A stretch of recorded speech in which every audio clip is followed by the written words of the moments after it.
మహాభారతం 71వ ఎపిసోడులోకి స్వాగతం.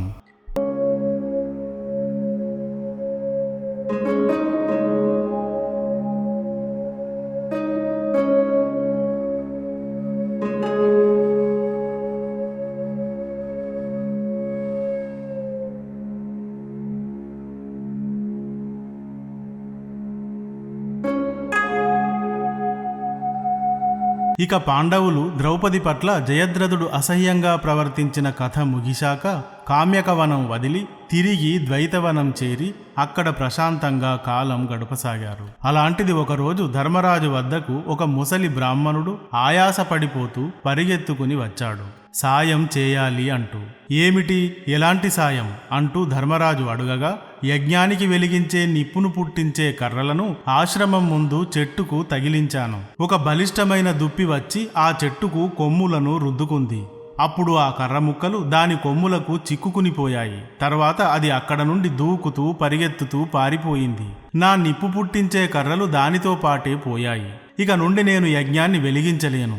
అందుకని మీరు ఆ దుప్పిని పట్టుకుని నా కర్రలు నాకు ఇప్పించండి అని కోరాడు ఆ బ్రాహ్మణుడు. బ్రాహ్మణుని వేడుకోలు విన్న ధర్మరాజు తన తమ్ములు నలుగురికి దుప్పిని పట్టుకుని నిప్పు కర్రలను తెచ్చి బ్రాహ్మణుడికి ఇవ్వమని ఆజ్ఞాపించాడు. తాను వారి వెనకే ఉంటూ ధర్మరాజుతో సహా నలుగురు దుప్పి వెనుక పరిగెత్తారు. రోజంతా పరిగెత్తారు. దుప్పి దొరికినట్టే దొరికి చెంగున దూకి కనపడకుండా మాయమైతూ పోయింది. చివరికి అంతా బాగా అలసిపోయి ఓ చెట్టు నీడన కూలబడ్డారు. పొద్దుటి నుండి ఎక్కడా ఒక్క చుక్క నీరు కూడా లేక వారి నాలుకలు పిడిచగట్టుకుని పోయాయి. అప్పుడు ధర్మరాజు నకులుణ్ణి చూసి, తమ్ముడా నకుల, అందరము దాహంతో బాధపడుతున్నాము. నీవు వెళ్ళి ఈ చుట్టుపక్కల ఎక్కడైనా తాగునీరు ఉంటే దొన్నెలలో తీసుకునిరా అంటూ చెప్పాడు. అన్న ఆజ్ఞతో నకులుడు ఒక పొడవాటి చెట్టుపైకి ఎక్కి చుట్టూ చూశాడు. అక్కడికి కొంత దూరంలో ఒక చిన్న కొలను కనబడింది. అక్కడ చెట్లపైన కూస్తూ ఉన్న పక్షుల శబ్దం కూడా వినబడింది. నకులుడు అటువైపుగా వెళ్లి ఆ కొలనును చేరాడు. నీటిని చూడగానే ప్రాణం లేచినట్టయి అటువైపుగా చరచరా నడిచాడు. నీటిని సమీపించగానే ఒక ఉరుములాంటి కంఠధ్వని వినిపించింది. అందులో నీరు తాగే ముందు నేను అడిగే ప్రశ్నలకు సమాధానం ఇవ్వాలి, ఇది ఇక్కడ నియమం అంటూ. నకులుడు ఒరలోంచి కత్తిలాగి చుట్టూ చూశాడు. కాని అక్కడ ఎక్కడా ఆ ధ్వనికి సంబంధించిన వ్యక్తి కనిపించలేదు. దాహానికి ఆగలేక నకులుడు కొలనులోకి దిగి నీటిని తాగాడు. ఆ నీరు ఇలా గొంతు దాటాయో లేదో అలా చచ్చి ఒడ్డున పడిపోయాడు. చెట్టు కింద నకులుని రాకకై అతను తెచ్చే నీటికై ఎదురు చూస్తూ ఉన్న ధర్మరాజు అతను ఎంతసేపటికి రాకపోయేసరికి సహదేవుణ్ణి పిలిచి, నీ అన్న నకులుడు నీటి కోసం వెళ్ళి చాలాసేపయింది, వెళ్ళి చూడు అని చెప్పాడు. సహదేవుడు వెతుకుతూ వెళ్ళాడు. కొలను ఒడ్డున చచ్చిపడి ఉన్న నకులుణ్ణి చూసి చాలా ఏడ్చాడు. తర్వాత దాహాన్ని ఓర్చుకోలేక నీటిని తాగబోయాడు. అప్పుడు నకులునికి వినిపించిన మాటలే వినిపించాయి. సహదేవుడు దాహానికి తట్టుకోలేక ఆ మాటలను పట్టించుకోకుండా నీటిని తాగాడు. తాగిన మరుక్షణం అతను అలాగే ఒడ్డున పడి చనిపోయాడు. తర్వాత ధర్మరాజు అర్జునుడిని పంపించాడు. అర్జునుడు కూడా అలాగే చనిపోయాడు. భీముణ్ణి పంపించాడు. అతను అలాగే చనిపోయాడు. చివరకు తానే బయలుదేరి ఆ కొలను వద్దకు వచ్చాడు. తన నలుగురు తమ్ముల శవాలను చూసి బోరుమని విలపించాడు. ఇంతటి పరాక్రమం గల వీరులు అకారణంగా ఇలా పడి చనిపోయారే, ఇది దుర్బుద్ధి శకుని దుర్యోధనులు కలిసి చేసిన విషప్రయోగం కాదు కదా. ఈ నీరు విషపూరితం అయి ఉంటాయా? అవి తాగినందుకే మరణించారా? అలా అయితే వీరి శరీరాలు నీలంగా మారలేదు కదా. అయితే ఇది నీటి వల్ల జరిగింది కాదు. దాహాన్ని తట్టుకోలేకపోతున్నాను, ముందుగా నీటిని తాగుతాను అంటూ కొలనులో దిగి నీటిని తాగబోయాడు. అప్పుడు ధర్మరాజు సోదరులకు వినిపించినట్టే మాటలు వినిపించాయి. అవి విన్న ధర్మరాజు ఆగి, నేను నీటిని తాగను, నీ ప్రశ్నలకు సమాధానాలు చెప్పి తర్వాతనే తాగుతాను, అడుగు అన్నాడు. అప్పుడు ఆ పక్కనే ఉన్న చెట్టుపై నుండి తాడి చెట్టంత పొడవు పెద్ద కోరలు కొమ్ములతో ఉన్న రాక్షస రూపంలో ఉన్న ఒక యక్షుడు దూకి అతడి ముందు ప్రత్యక్షం అయ్యాడు. నేను వద్దని వారిస్తున్నా వినకుండా, నా ప్రశ్నలకు జవాబులు చెప్పకుండా, నీరు తాగవద్దని చెబుతున్నా వినకుండా తాగారు, ఇలా చనిపోయారు. ఇప్పుడు నీవు కూడా అంతే. నా ప్రశ్నలకు గాని సమాధానం చెప్పకుండా నా అధీనంలోని ఈ కొలనులో నీటిని గాని తాగితే నీవు కూడా చనిపోతావు. అన్నాడు పెద్ద గొంతుతో. నేను నీ ప్రశ్నలకు సమాధానం చెప్పిన తర్వాతనే నీరు తాగుతాను. ముందుగా నన్ను ప్రశ్నలు అడుగు అన్నాడు ధర్మరాజు. అన్ని రకాల సుఖాలు అనుభవిస్తూ అందరిచేత గౌరవించబడుతూ కూడా జీవించి ఉండని వాడెవడు అని అడిగాడు ఆ యక్షుడు. దేవుడిని, అతిథిని, సేవకుడిని, తల్లి తండ్రిని సేవించని వాడు బతికి ఉన్న శవంతోనే సమానం అని చెప్పాడు ధర్మరాజు. భూమి కంటే గొప్పది ఏది? ఆకాశం కంటే ఉన్నతమైనది ఏది? గాలి కంటే వేగంగా వెళ్ళేది ఏది అని అడిగాడు యక్షుడు. భూమి కంటే గొప్పది తల్లి, ఆకాశం కంటే ఉన్నతుడు తండ్రి, గాలి కంటే వేగంగా వెళ్ళేది మనస్సు అని చెప్పాడు ధర్మరాజు. పొరుగు రాజ్యాలకు వెళ్ళేవాడికి మిత్రుడు ఎవరు? ఇంటిలో ఉండేవాడికి మిత్రుడు ఎవరు? రోగంతో బాధపడుతున్న వాడికి మిత్రుడు ఎవరు? చావు సమీపించిన వాడికి మిత్రుడు ఎవరు అని అడిగాడు యక్షుడు. పొరుగు రాజ్యాలకు వెళ్ళేవాడికి తోటి ప్రయాణీకుడే మిత్రుడు, ఇంటిలో ఉండేవాడికి భార్యే మిత్రువు, చావు సమీపించిన వాడికి చేసుకున్న దానం వల్ల మిగిలిన తృప్తే మిత్రువు చెప్పాడు ధర్మరాజు. ప్రాణులందరికీ అతిథి ఎవరు? సనాతన ధర్మం ఏది? ఏది అమృతం అని అడిగాడు యక్షుడు. ప్రాణులందరికీ అతిథి అగ్ని, ఎల్లప్పుడూ పాటించదగింది, నాశనం లేనిది సనాతన ధర్మం. ఆవు పాలు అమృతం చెప్పాడు ధర్మరాజు. ఒంటరిగా తిరిగేది ఎవరు? ఒకసారి పుట్టాక కూడా మళ్ళీ పుట్టేది ఎవరు? చలికి మందు ఏమిటి? అతి గొప్ప క్షేత్రం ఏది అని అడిగాడు యక్షుడు. ఒంటరిగా తిరిగేవాడు సూర్యుడు. చంద్రుడు ఒకసారి పుట్టి తిరిగి మళ్ళీ పుడతాడు. చలికి ఔషధం అగ్ని. అన్నింట్లోకి గొప్ప క్షేత్రం భూమి అని చెప్పాడు ధర్మరాజు. ధర్మానికి ముఖ్యస్థానం ఏది? కీర్తికి ముఖ్యస్థానం ఏది? స్వర్గానికి ముఖ్యస్థానం ఏది?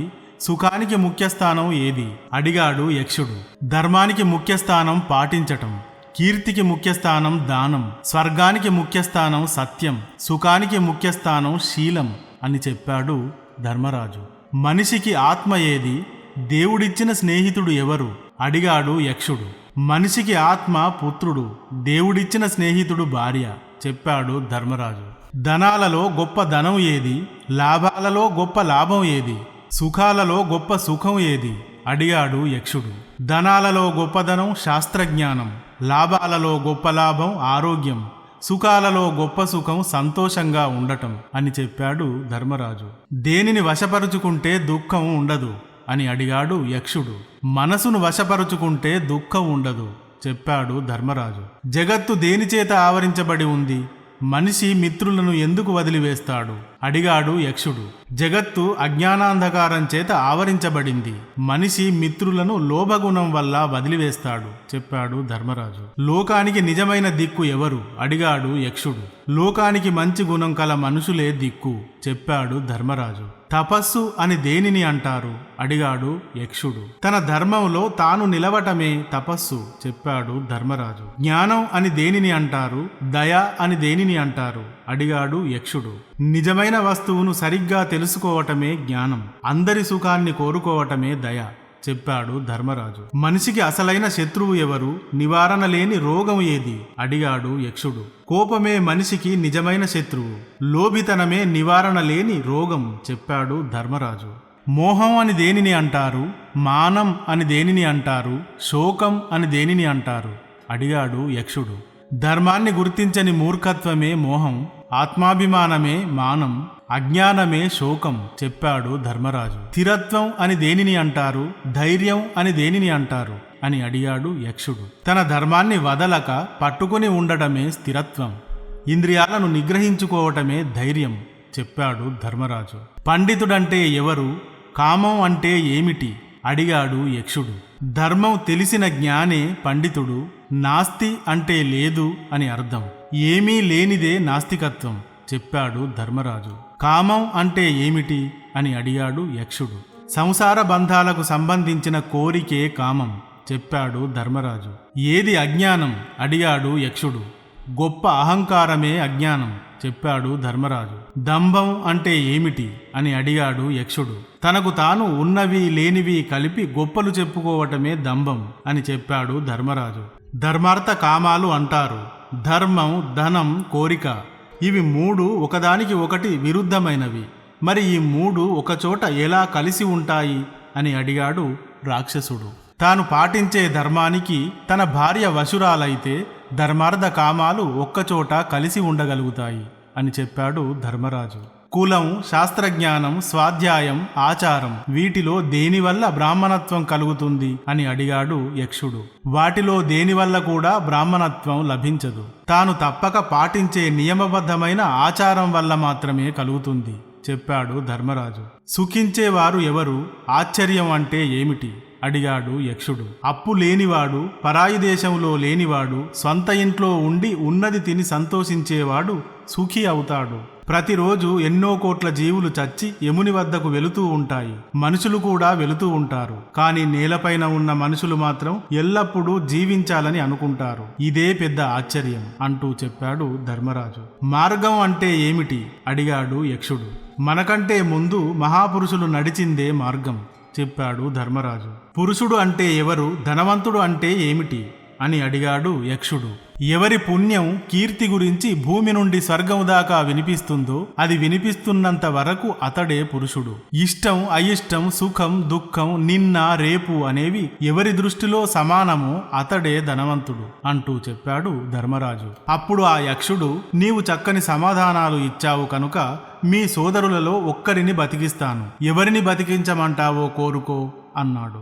ధర్మరాజు నకులుడిని కోరుకున్నాడు. 10,000 ఏనుగుల బలం కలిగిన భీముడిని, మిమ్ములను ఎన్నోసార్లు ఆపదల నుండి గట్టెక్కించిన వాడిని, యుద్ధంలో మీకు విజయాన్ని సాధించి పెట్టగల అర్జునుడిని వదిలిపెట్టి నకులుణ్ణి కోరావేమిటి ధర్మరాజా అంటూ అడిగాడు యక్షుడు. బలవంతుడు ఉపయోగపడతాడు అని, బలహీనుడు ఉపయోగపడలేడు అని 2 భావనలు నాకు లేవు.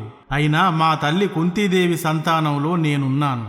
అలాగే మా పినతల్లి మాద్రి సంతానంలోని ఒకరు ఉండాలి కదా, అందుకని అలా నకులుణ్ణి కోరాను అని చెప్పాడు ధర్మరాజు. ధర్మరాజు మాటలకు యక్షుడు చాలా సంతోషించి, నీ మిగతా 4 తమ్ముళ్ళు కూడా బతుకుతారు అని చెప్పాడు. అతను అలా చెప్పగానే భీమార్జున, నకుల, సహదేవులు నిద్రలోంచి లేచినట్టుగా లేచారు. అప్పుడు ధర్మరాజు, మీరు యక్షునిలా లేరు, ఎవరో దేవుళ్ళలా ఉన్నారు.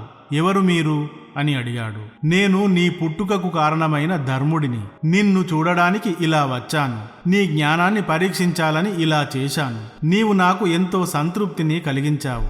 వరం ఇస్తాను, కోరుకో అన్నాడు ధర్ముడు. బ్రాహ్మణుడి నిప్పు పుట్టించే కర్రలను దుప్పి ఎత్తుకెళ్ళింది. ఆ కర్రలను ఇప్పించండి అని కోరాడు ధర్మరాజు. సరే, అలాగే ఇప్పిస్తాను. మరో వరం కోరుకో అని అడిగాడు ధర్ముడు. మేము ఇప్పటి వరకు 12 ఏళ్లు అరణ్యవాసం చేశాము. ఇక 13వ సంవత్సరం రాబోతోంది. 13వ సంవత్సరంలో మమ్ములను ఎవరూ గుర్తించని విధంగా ఉండవలసి ఉంటుంది. కనుక ఏడాది పొడుగునా మమ్ములను ఎవరూ గుర్తుపట్టకుండా ఉండేలా వరాన్ని ఇవ్వండి అని కోరాడు ధర్మరాజు. మీరిప్పుడు ఉన్న రూపాలతో తిరిగినా మిమ్ములను ఎవ్వరూ గుర్తుపట్టకుండా ఉంటారు.